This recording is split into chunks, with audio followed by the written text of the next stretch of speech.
এখানে আমি খেজুর নিয়ে নিচ্ছি, 5টা মতন খেজুর আছে। আর এই যে এখন আমি ঘিটা দেবো আর গুড় দিয়ে মিক্স করবো। চলো তোমাদের পরপরভাবে প্রসেসিংটা দেখাই। এখানটা সরে আসে। এই যে ছোটোর জন্য আজকে বিস্কুট বানাবো, ওটসের বিস্কুট বানাবো। তো এখানে আমি দেবো হচ্ছে 2 চামচ মতন ঘি দেবো। আমার খেজুরটা ম্যাশ করা হয়নি, ম্যাশটা করছি। আমি এখানে 2 চামচ মতন ঘি দেবো, হচ্ছে 2 চামচ মতনই দেবো। এটা আমি হাতের সাহায্যে ভালো করে ম্যাশ করব, কারণ হচ্ছে আমি খেজুরটা আগেতে ম্যাশ করতে ভুলে গেছি। ওটসটাও আমি 2 চামচ মতনই দেবো। আর দেবো হচ্ছে আটা দেবো আমি এখানে।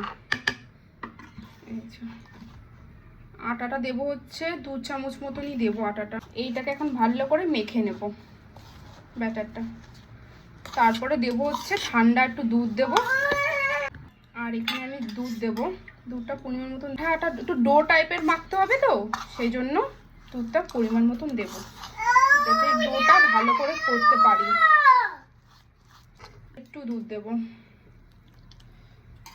মাখি, নাহলে জিনিসটা ভালো করে হবে না। খুব বাচ্চাদের জন্য খুব একটা হেলদি একটা বিস্কুট, ওকে আমি এই বিস্কুটটা বানিয়ে দিই। এর আগে রাগি বিস্কুটও বানিয়েছিলাম, বাট ওটসের বিস্কুটটা আরও বেশি ভালো হয়। আমি এটা গ্যাসেই করব। তোমরা পারলে ঘিয়ের বদলে এখানে বাটারে ইউজ করতে পারো, আমি এখানে ঘি ইউজ করেছি। আমি তো মেন জিনিস দিতেই ভুলে গেছি, সেটা হচ্ছে বেকিং পাউডার। এটাকে একটুখানি বেশি করেই দেবো,